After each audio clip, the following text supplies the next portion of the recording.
महाराष्ट्र में corona virus संक्रमण के मामले में रोजाना उतार चढ़ाव के बीच डेल्टा वेरिएंट का अब लीनियज उपस्वरूप AY.4 चिंता बढ़ा सकता है। हालांकि अभी इस बात की पड़ताल जारी है कि AY.4 चिंताजनक है या नहीं। टाइम्स ऑफ इंडिया की एक रिपोर्ट के अनुसार भारत में कोविड-19 जीनोम सीक्वेंसिंग के दौरान महाराष्ट्र से अप्रैल में सैंपल किए गए 1% नमूनों में AY.4 पाया गया है। जुलाई में इसका अनुपात बढ़कर 2% और अगस्त में 44% हो गया है। अगस्त में एनालिसिस किए गए 308 सैंपल में से 111 36% में डेल्टा B1617.2 पाया गया और इनमें से AY4137 नमूना 44% में पाया गया है। पिछले सप्ताह पूरी हुई हालिया जीनोम सीक्वेंसिंग में भी AY.4 सहित कई डेल्टा डेरिवेटिव पाए गए हैं। एक सूत्र के अनुसार पहले डेल्टा प्लस के नाम से पहचाने जाने वाले डेल्टा और उसके डेरिवेटिव को अभी तक अलग नहीं माना जाता है।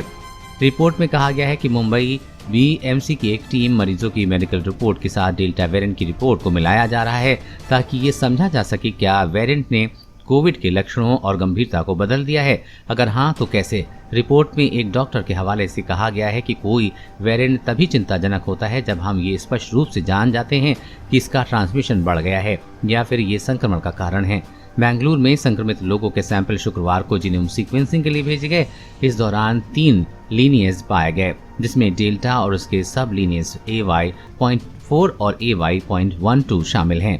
स्टैंड प्रिजन मेडिसिन सॉल्यूशन के रिसर्च ने अपनी हालिया रिपोर्ट में स्पाइक प्रोटीन में 133 म्यूटेशन पर भी जोर दिया है। शोध में पाया गया है कि डेल्टा B16172 वेरिएंट वाले कुल सैंपल्स में से 52% 19 से 45 वर्ष की आयु के लोगों के थे। सब लीनियज AY.4 34% और AY.12 13% में मौजूद पाया गया है। रिपोर्ट में ये दावा किया गया है कि बच्चों, टीका लगवा चुके वयस्कों और बिना टीका लगवाए लोगों में ये लीनियज पाए गए हैं। शोधकर्ताओं ने कहा है कि हमने डेल्टा AY.4 और AY.12 से 439 से 446 पोजीशंस पर स्पाइक प्रोटीन में लो फ्रीक्वेंसी पर कई नए म्यूटेशन पाए हैं। इनमें से कुछ नए हैं और कुछ अभी भी वैश्विक डेटाबेस में शामिल नहीं हैं। बैंगलोर महानगर पालिका द्वारा इकट्ठा किए गए 384 सैंपल के एनालिसिस में ये सामने आया है। जीनोम सीक्वेंसिंग रिपोर्ट ऐसे समय में आई है जब राज्य सरकार द्वारा गठित कोविड-19 तकनीकी सलाहकार समिति की एक हालिया रिपोर्ट में अक्टूबर-नवंबर के दौरान महामारी की तीसरी लहर का अनुमान लगाया गया है। कोरोना वायरस और कोरोना वैक्सीन से जुड़ी हर अपडेट पाने के लिए चैनल को सब्सक्राइब करें।